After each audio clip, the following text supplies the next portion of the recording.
All right, so recently I was introduced to Doug Stanhope. I reacted to one of his videos, and I must say that he is probably the most graphic comedian that I have ever reacted to, ever. Okay, and I've reacted to some graphic comedians, but man, he made me feel uncomfortable but laugh at the same time. Okay, so that takes genius. All right, so I'm excited to check this one out.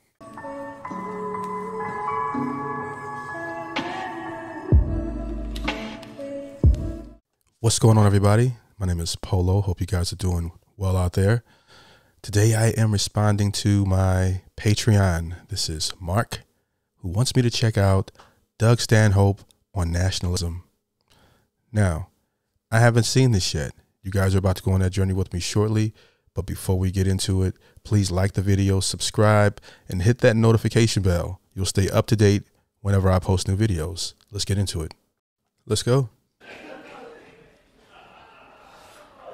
Nationalism does nothing but teach you how to hate people that you never met, and all of a sudden you take pride in accomplishments you had no part in whatsoever, and you brag about, you know, like the Americans, you go, fuck the French. Fuck the French. If we hadn't saved their ass in 2 world wars, they'd be speaking German right now. You go, oh, was that us? That was us? Was that me and you, Tommy? We saved the French? Jesus. I know I blacked out a little bit after that 4th shot of Jägermeister last night, but I don't remember. I know we went through the Wendy's drive-thru. We were gonna get one of them fresh cheddar sandwiches. It looked so alluring on the commercial, but then we ordered it and realized we had no money and we had to ditch out before the second window. And those douchebags in line behind us with the bass music probably got our order, and we laughed about that, but I don't remember saving the French at all. I went through the last 10 calls on my cell phone, and there's nothing incoming or outgoing to the French looking for muscle on a project. I checked my pants, there's no mud stains on the knees from where we were garroting krauts in the trenches at Verdun. I think we didn't do anything but watch sports bloopers while we got hammered. I think we should shut the fuck up.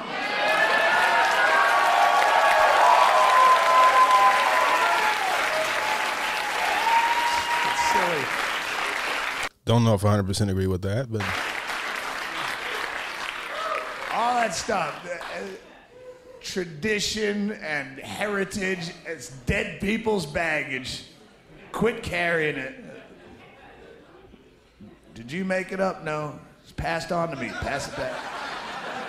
Every immigration argument that you hear, they never come from a, like, well, how does it affect you personally? Well, you know, these immigrants, they come to our country, they burden our tax system. What they do is they come here and they get into our education system and our health care, and I gotta pay the taxes. My taxes have to pay that. Well, what the fuck are you doing to me? Every time you have a kid, because it's American, I should pull up a chaise lounge and wave a flag while 15 of those things come out of you, oh, I can't wait to pay for these, they're American. I have a vasectomy and an abortion on my record, but I can't wait for all your fucking fat-headed Midwestern kids to come out of here. What are you, Catholic? Come on, be fruitful and multiply. Love it, love it. I'll get a second job. No, well, these immigrants, they don't speak the language. Then don't talk to them. Well, I solved your problem. That was quick. You know who speaks the language perfectly? Your next door neighbor. You've lived there 8.5 years. You've never said one fucking word to that guy. You avert eye contact should you check the mail at the same time. what the hell? I mean, I'd have to introduce myself to my neighbors, but that's just me. So why would you give a shit what the guy selling gnip-gnops in a cart in the park speaks? It's none of your fucking business. And all the cliched arguments like that, well, they're lazy, they're shiftless, and they're criminals, and all this. All those arguments go against the main cliched argument of they're taking American jobs. I live on the Mexican border. I live 7 miles off the Mexican border in a town, Bisbee, Arizona, a little town. I can go out any day and watch Border Patrol arresting these guys by the dozen, 11 at a time out of a Dodge Omni, like a clown car with plastic cuffs. And you're right, they don't speak the language and they probably have no education. They don't have fucking shoes half the time. They're like barefoot and tattered castaway, like Gilligan's Island shorts, and a fucking dirty t-shirt, and dehydrated and wander in the desert for 4 days.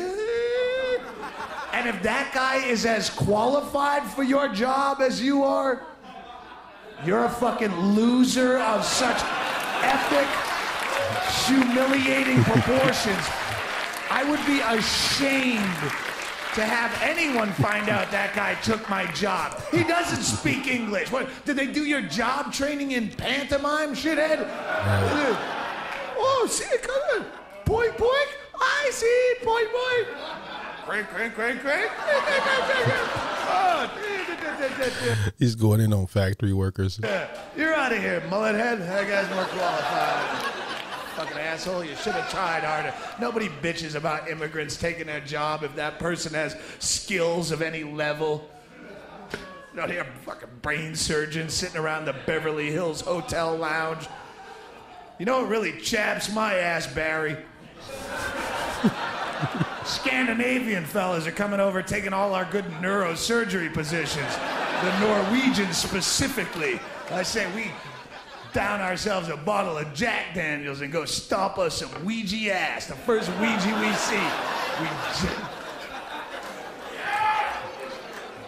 We jump out of that Explorer and pound him.